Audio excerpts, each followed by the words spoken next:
So do you want the good news or the bad news first? The good news is the episode Pandora of Smallville was awesome. The bad news is it's the last episode before the winter hiatus. I know we're all upset about it, but really, this had to happen eventually. Actors and TV crew, they need Christmas holidays too, so I'll give it to them. But boy, was it a cliffhanger. Okay, this episode is documenting Lois's, is picking up where we left off, where we're showing Lois's vision of the future. And then we find out that if you've seen season 7, there was an episode where Clark hooked up to Lex's mind when he got shot in the brain. And that's sort of what happens here with Tess and Lois, because it's sort of the same technology, and Stewart's there, and it's showing the vision of the future where Metropolis and pretty much the entire Earth is under General Zod's control. Not Major Zod, General Zod. They finally got that guy the frickin' general title. And he's used the solar tower to make the yellow sun red, because apparently, I'm not sure if I mentioned this in an earlier video. If I haven't, I'm going to explain it here. The red sun makes him super powered, where a yellow sun doesn't. That doesn't really make sense to me, because really the blue kryptonite should be canceling out their powers entirely from a yellow sun. So why would a red sun, counteract with that? Like, that kind of makes them bizarro type Kryptonians, or Kandorians, whatever you want to call them. So yeah, half the Kryptonians or Kandorians, they're wearing these black leather trench coats, and they look awesome. But why the heck isn't Zod wearing one of those, Like this guy, he's wearing like the kind of military jacket thing, and that looks cool for about, 10 seconds. But everybody else looks like they came out of the frickin' Matrix, and he should be wearing that because it's General Zod. I don't care if you've got like Non or Ursa or whatever their names were from the movies in there. He is the coolest evil Kryptonian in the world, or from Krypton in the universe. So yeah, if this is actually interesting, because I'm a big fan of Heroes, and I really think that Heroes should take a chapter from Smallville's book, at least with this season, because it's not doing as well as it could be. Because there's an episode from the first season of Heroes called 5 Years Gone, which is a lot like this, where it's people in camps, a fascist government, and superpowered people all over, like, controlling. Well, you know what I mean. If you've seen the episode, you know what I mean. Because humans are being put into prisons. One of the prisons is actually the Kent Farm. And Clark is one of the prisoners because he's obviously powerless because no yellow sun. And Zod hopes that he's going to one day turn. And Tess has actually become one of Zod's cronies. And she says she's been trying to persuade him, but no luck. And then they decide, okay, not only on the day that Lois has finally reappeared, not only are we going to kill her, we're going to kill Clark. It's kind of like, oh, we've given up. Like, wow, today of all days, like, all this crap's happening. So yeah, then Stewart actually gets shot by Tess middle of the episode when he tries to pull the plug on this whole thing, because he realizes it could possibly kill or brain damage Lois. But he's apparently alive, so by the end of the episode, I'm not sure, but I think it was implied he was alive.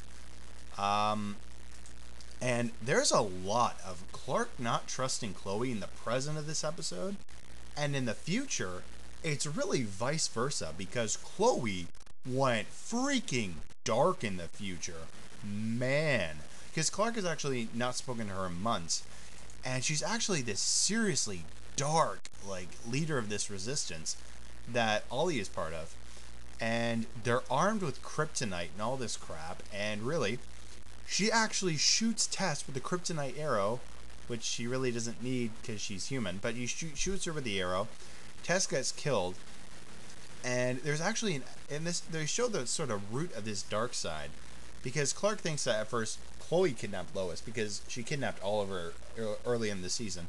There's a scene where Chloe says to Emil Hamilton, when he's trying to pull Lois out, she says, "We need to keep her in here because as long as she's in here, we can see some visions." It's really the thing where you're like, I know it's really putting people ahead of your family, but seriously, she's our freaking cousin. And then Lois ends up, or Clark ends up syncing up to the machine, and he sees for himself the future, and he sees him and Lois making hoo-ha. Yes, I said making hoo-ha. And the Resistance trying to knock down the solar tower. And pretty much, okay, I'm going to explain the episode of who dies. Practically everybody dies. Tess dies, Chloe dies, and in that scene, even if you didn't know that Chloe died in the previous visions of the future, you would have been able to tell she dies. Ollie dies, because he's a swarm of Kryptonians. Like, it had to be like 200 Kryptonians coming at him. And Clark is dying. He gets shanked by a kryptonite dagger by Zod. And Clark sends Lois back to the future to prevent Zod from taking control of the world, and yada yada yada. So then, back in the present, Lois and Clark decide to become a couple, and I thought that was a little rushed. I know he's kissed her, she's kissed him, but I think, like, even Lois is like, you're going from 10 to 100 in pretty quickly. So yeah, I thought it was a little rushed, and the fact that she accepted it pretty darn early is just a little, is this really the Lois Lane that we know? So then, okay, this is really where I had to say, are they going a little too far with this? Clark is really a Boy Scout kind of personality. They even call him Boy Scout. That's his Justice League code name.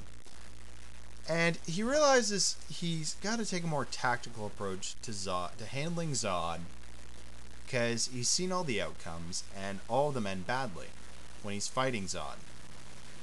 And that's really the thing where he says here, like, he's gone through all the tactics of how to fight him, and I'm really not kidding here. His new plan, his new strategy, is to become friends with him. To show him, why don't you become like me and protect the human race? Clark, it's General freaking Zod. He's going to stab you in the back. He's evil. Are you friggin' stupid? Like, okay, Major Zod, General Zod, whatever. We know from season 5 what this guy becomes. You cannot fight fate. This dude is evil through and through. He's gonna stab you in the back, and you know it! So then, he sort of reveals himself as the Blur to the Kandorians, where Zod actually tells him, just when you think he's gonna say kneel before Zod in front of Kal-El, or Clark, he says, kneel before Kal-El.